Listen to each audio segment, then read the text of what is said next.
Donc bonjour tout le monde. Aujourd'hui, on va voir les diagrammes de quartile. Donc, dans les dernières vidéos, on a vu mode, médiane, moyenne, qui étaient des mesures de tendance centrale. Donc, le mode, c'était la donnée avec le plus grand effectif, la donnée qui revient le plus souvent.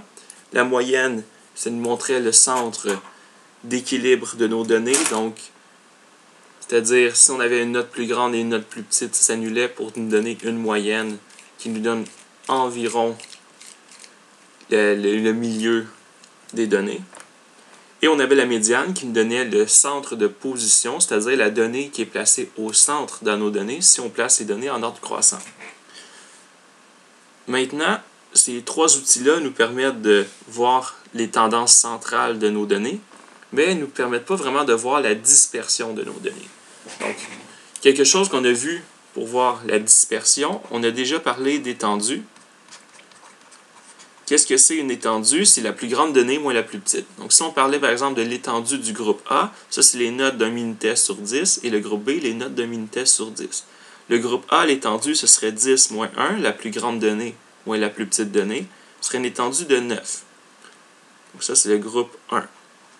Pour le groupe 2, la plus grande donnée c'est 9, la plus petite donnée c'est 3. Donc, ce serait une étendue de 6.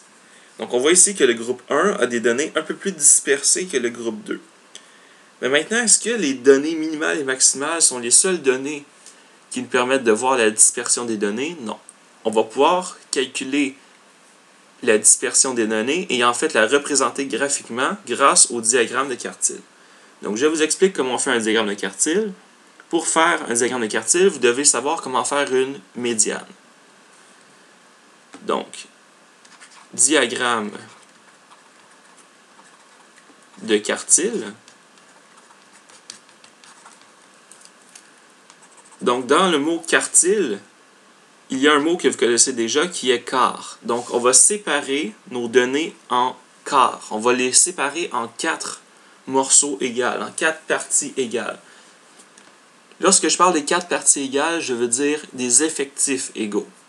Donc, ici, j'ai combien de données? J'en ai 1, 2, 3, 4, 5, 6, 7, 8, 9, 10, 11. Donc, j'ai 11 données. Donc, pour le groupe 1, mon effectif est de 11. Donc, un effectif de 11. Je veux séparer ça en 4 paquets égaux. Je vais donc faire la médiane en premier. Donc, imaginez que vous avez un gâteau. Vous le séparez en 4 morceaux égaux. Vous allez commencer par le séparer en 2. Et ensuite le séparer une deuxième fois en 2. Donc, en séparant 2 fois en 2, on va avoir 4 morceaux égaux. Donc ici, j'ai 11 données. J'ai un effectif de 11. Donc, lorsqu'on a un effectif impair, la formule pour trouver la position de la médiane, c'est n plus 1 sur 2. Ça nous donne 11 plus 1 sur 2, ce qui nous donne la 6e donnée.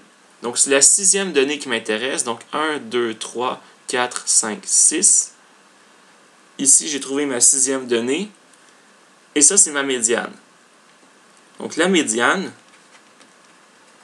on va l'appeler Q2. Ça va être ma deuxième division. Donc, ici, j'ai trouvé mon Q2. Très bien. Maintenant, je veux trouver mon Q1. J'ai séparé mon gâteau en deux. J'ai séparé en 2 paquets égaux. Regardez, avant le 6, j'ai 1, 2, 3, 4, 5 données. Après le 6, j'ai 1, 2, 3, 4, 5 données. Donc, je veux le séparer encore. Bien, si ici, j'ai 5 données. Un effectif de 5.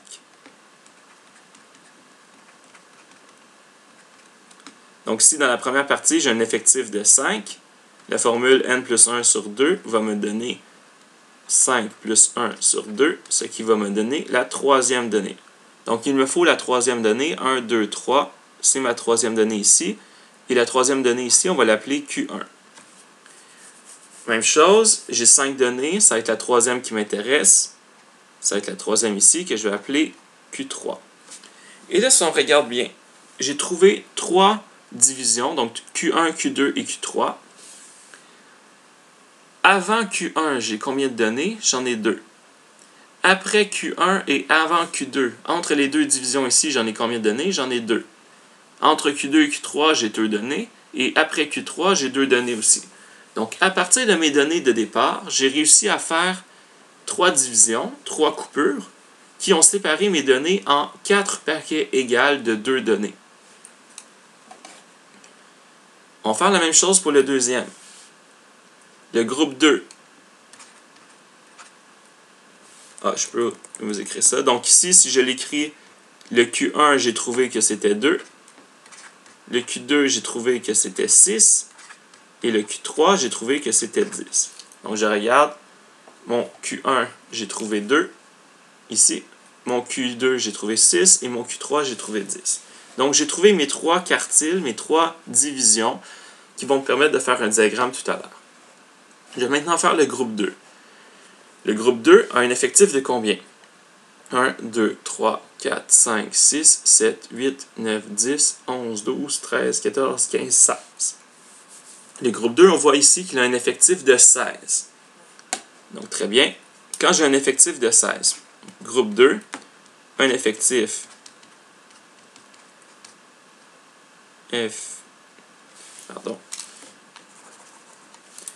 Donc, le groupe 2 a un effectif de 16. Donc, si je trouve la médiane, je vais devoir faire n sur 2 qui me donne la 8e donnée et n sur 2 plus 1 qui me donne la 9e donnée.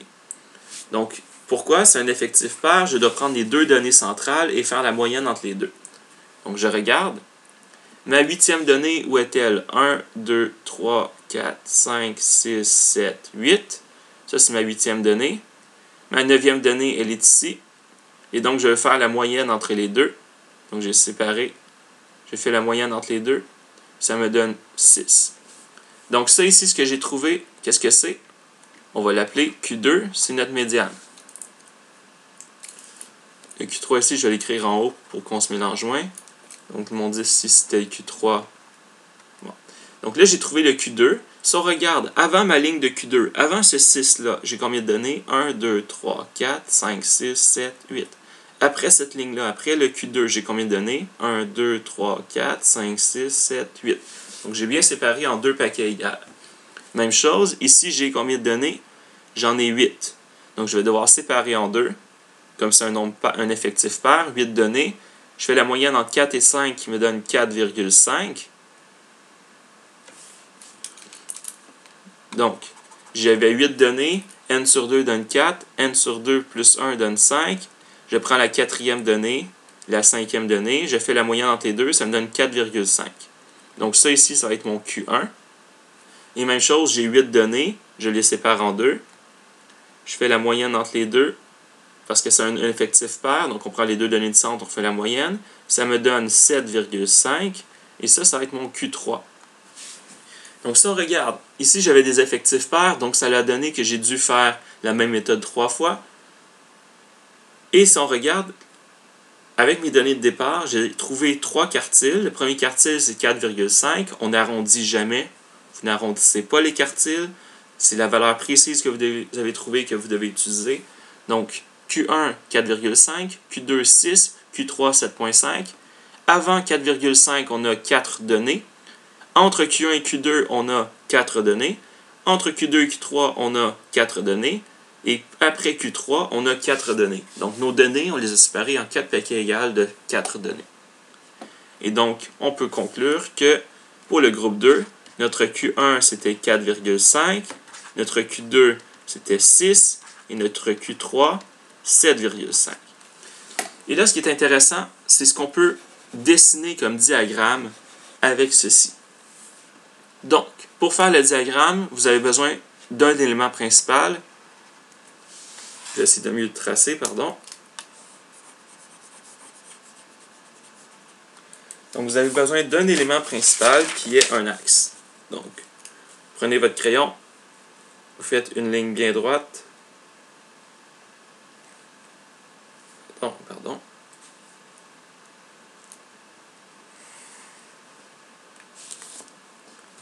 Donc, vous tracez un axe. Là, parfois, il y en a qui mettent une espèce d'axe vertical comme ça au début. Moi, je trouve pas que c'est nécessaire, mais bon, on va le faire quand même. Certains mettent un axe vertical. Moi, personnellement, j'en mets pas toujours. Mais on va le faire ici pour que ce soit comme dans certains exercices. Donc, nous, ce qu'on veut, c'est représenter les deux groupes. Qu'est-ce qu'on va représenter dans le diagramme? Premièrement, ce qu'on va représenter, ça va être les données. Donc, on va devoir représenter les données. Le groupe, comment ça se passe dans les données? Mes données vont de 1 jusqu'à 10. Ici, ils vont de 3 jusqu'à 9. Donc, ici, faire une graduation qui va de 0, 1, 2, 3, 4, 5, 6, 7, 8, 9, 10. Donc, ici, faire une graduation qui va de 0 jusqu'à 10 va bien permettre de représenter les données. Ensuite, ça, c'était quoi? C'était la note. Donc, je l'ai dit tantôt oralement, ça représentait les notes des deux groupes. Et là, on va avoir deux groupes à représenter. Pour chacun des groupes, on va représenter les données suivantes. Donc, on va devoir représenter le Q1, le Q2, le Q3, ainsi que le minimum et le maximum. Donc, le groupe 2 est Q1, Q2 et Q3. Donc, pour le groupe 1, quel est le minimum? Le minimum, c'est 1. Quel est le maximum? Le maximum est 10. Donc, on peut commencer par ça. Pour le groupe 1, je vais le faire en haut ici pour laisser de la place pour le groupe 2 en dessous. Le groupe 1, je fais un trait vertical vis-à-vis la valeur 1 parce que ça, c'était le minimum. Je vais faire un trait vertical vis-à-vis la valeur 10 parce que ça, c'était le maximum. Remarquez que les deux traits verticaux sont de la même hauteur. Ensuite, je vais tracer Q1, Q2 et Q3. Q1, ça donne 2, Q2, 6, Q3, 10. Donc, Q1 à 2, je fais un trait vertical. À 6, je fais un trait vertical. Et à 10, je fais un trait vertical. Bon. Là, déjà, vous vous dites, mais là, qu'est-ce qui se passe? Qu'est-ce qu'on fait avec ça? Vous allez tout simplement faire un trait par-dessus. Bon. Et là, ce qu'on va faire. Donc là, j'identifie, j'ai dit min. Donc, je peux les identifier si vous voulez. Donc ici, j'avais mis mon minimum. Ici, j'avais mis mon Q1. Ici, j'avais mis mon Q2. Ici, j'avais mis mon Q3. Et j'avais mis mon maximum aussi qui était 10. Donc, on voit que Q3 et max, c'est la même chose. Pour faire le diagramme de quartile, vous allez relier.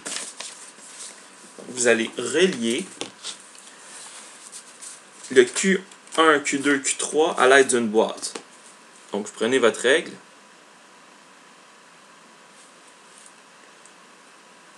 Prenez votre règle ici. Et vous allez le relier à l'aide d'une boîte.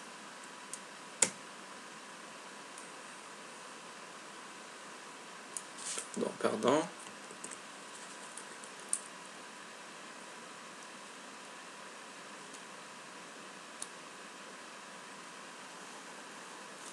Vous reliez Q3 à l'aide d'une boîte. Donc, Q1, Q2, Q3 va être relié à l'aide d'une boîte. Et le minimum va être relié à l'aide d'un petit trait comme ça. Le maximum va être relié à l'aide d'un petit trait comme ça. Mais là, les deux sont un par-dessus l'autre. On n'a pas besoin d'en mettre. Et là, ça nous donne une espèce de forme ici. Très bien. Bon. Là, je sais que vous êtes sûrement mélangés à cause du Q3 et du max qui sont ensemble. Mais vous allez voir avec le deuxième diagramme que ça va être un petit peu plus clair. Donc ça, c'était le premier. Ça, c'était pour mon groupe 1. Mon groupe 1 ici, là, je l'ai représenté comme ça. Même chose, je vais représenter mon groupe 2. Mon groupe 2 avait un minimum de combien? Mon groupe 2 avait un minimum de 3 et un maximum de 9. Donc je vais ici, groupe 2, minimum de 3, je fais un trait vertical. Maximum de 9, je fais un trait vertical. Ensuite, on représente Q1, Q2 et Q3. Donc Q1 c'était 4,5. Q2 6.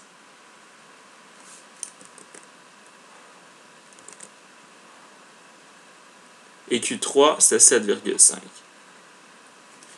Et là, qu'est-ce qu'on fait?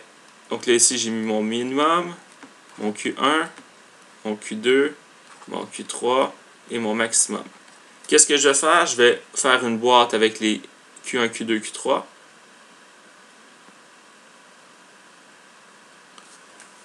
Et je vais relier à l'aide d'un trait au centre le minimum et le maximum. Donc, ce que vous voyez ici, ça ressemble à ça normalement à un diagramme de quartile. Donc, vous allez avoir une boîte au centre et deux pattes. Et ce que vous voyez ici, c'est ce qui se passe quand vous avez deux valeurs, donc Q3 et maximum, qui sont la même chose. Donc, les deux lignes sont une par-dessus l'autre, sont un peu confondues. Bon. Si on compare les deux, qu'est-ce qu'on peut en conclure? Premièrement, il faut comprendre qu'est-ce que ça veut dire chaque division. Donc, j'ai dit que Q1, Q2, Q3, on avait séparé les données en 4 portions égales. Si on sépare les données en 4 portions égales, 4 portions égales, ça veut dire qu'on a quel pourcentage de données dans chaque section. Bien, si j'ai séparé en 4 portions égales, ça veut dire que j'ai 25% de mes données dans la première section, 25% dans la deuxième, 25% dans la troisième et 25% dans la quatrième.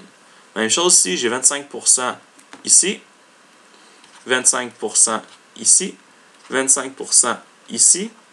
Et entre les deux lignes qui sont confondues, donc dans cette portion-là qui est entre 10 et 10, donc sur cette ligne-là, on a aussi un 25% des données. Donc, il y a 25% des données qui ont eu 10. Est-ce que c'est vrai qu'il y a 25% des données qui ont eu la note de 10? Bien oui, on regarde. Ici, j'avais un effectif de 11 au total, puis j'en ai même 4 sur 11 qui ont eu un effectif de 10. Donc, ce n'est pas faux du tout de dire qu'il y a 25% des données qui ont eu un 10. Donc, on voit qu'il y a 25, 25, 25, 25, 25, 25, 25, 25. Donc, les données ont été séparées en 4 portions égales. Si je vous demandais, par exemple, selon vous, lequel des deux groupes a le mieux réussi?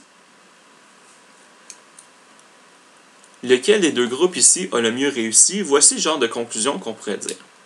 Il y en a qui pourraient dire, je crois que c'est le premier groupe qui a le mieux réussi parce que 25% des élèves au moins 25% des élèves ont eu une note de 10. Une note de 10 sur 10, si tu as le quart de tes élèves qui ont 10 sur 10, ça montre qu'il y a une partie de la classe qui a très bien compris. Il y en a qui pourraient dire, oui, mais si on regarde, il y a 25% des élèves qui ont eu entre 1 et 2 sur 10. Ils ont eu des notes affreuses. Donc, tu as beau avoir des bons élèves dans la classe, s'il y en a qui ont des notes affreuses, est-ce que tu peux dire que la classe a bien réussi? Peut-être pas. Il y en a qui pourraient dire, je crois que c'est le deuxième groupe. Donc ici, ça c'était le groupe 2 en bas. Groupe 1 en haut, groupe 2 en bas. Je crois que c'est le deuxième groupe qui a le mieux réussi. Pourquoi? Parce qu'on voit qu'il y a 25, en fait, toutes les données, on voit que le minimum est plus haut. Donc, les élèves ont minimum 3. Et donc, en général, les élèves ont des notes un peu plus élevées, mais les maximums sont moins élevés. Donc, on voit que les données sont un peu moins dispersées. Qu'est-ce que je veux dire par données dispersées? C'est la taille des sections. Donc, on voit ici que le deuxième groupe, le deuxième quart de nos données, va entre 2 et 6. Donc, les données sont très dispersées. Ici, ça va seulement entre 4,5 et 6. C'est un peu moins dispersé. Donc, pour savoir si un quart est dispersé ou pas, pensez que c'est des moutons. Si je vous dis 25% de mes moutons habitent dans le petit enclos ici et 25% des moutons habitent dans le grand enclos ici, dans quel enclos les moutons sont le plus condensés? C'est dans le groupe ici. Dans le quart ici. Et dans quel quart les moutons sont le plus dispersés? C'est dans le gros quart ici. Bon. Il y a d'autres élèves qui pourraient dire, je crois que les deux classes ont aussi bien réussi l'une que l'autre. Pourquoi? On voit qu'ici, la moitié des élèves ont plus que 60%, et ici, la moitié des élèves ont plus que 6, et la moitié des élèves ont moins que 6. Et même chose ici, la moitié, 50%, ont plus que 6, et ici, la moitié ont moins que 6. Donc, dans le fond, ce qu'on voit, c'est qu'un diagramme de quartile nous permet, à partir de données,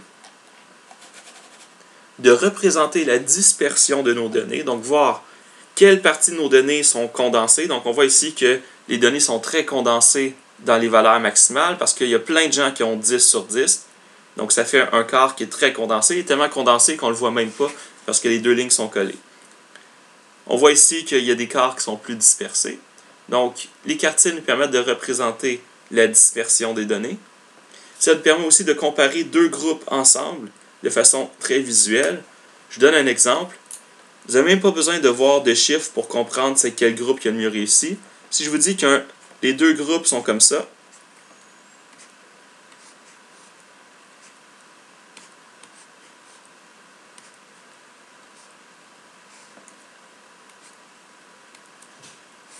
si je vous dis que les deux groupes sont comme ça, on voit que le minimum et le maximum, c'est la même chose. Mais ici, on voit, supposons qu'ici, c'est 6 sur 10, on voit qu'il y a combien de pourcents qui ont moins que 6 sur 10 dans ce groupe-là ici? Bon, on a 25 ici, 25 ici, 25 ici, 25 ici. Donc, il y a combien de pourcents qui ont coulé? Eh bien, on voit qu'il y a 75% au minimum. Il y a 75% qui ont coulé. Et ici, il y a combien de pourcents qui ont passé? Il y a combien de quarts? Il y a un quart, deux quarts, trois quarts. Donc, il y a 75% qui ont passé ici. Donc, on voit que dans le premier groupe, 75% des élèves ont réussi. Dans le deuxième, 75% ont échoué. Donc, on voit bien la différence avec un diagramme de quartile. Donc, j'espère que vous avez bien compris ce que je voulais dire par diagramme de quartile. Donc, je répète comment on fait.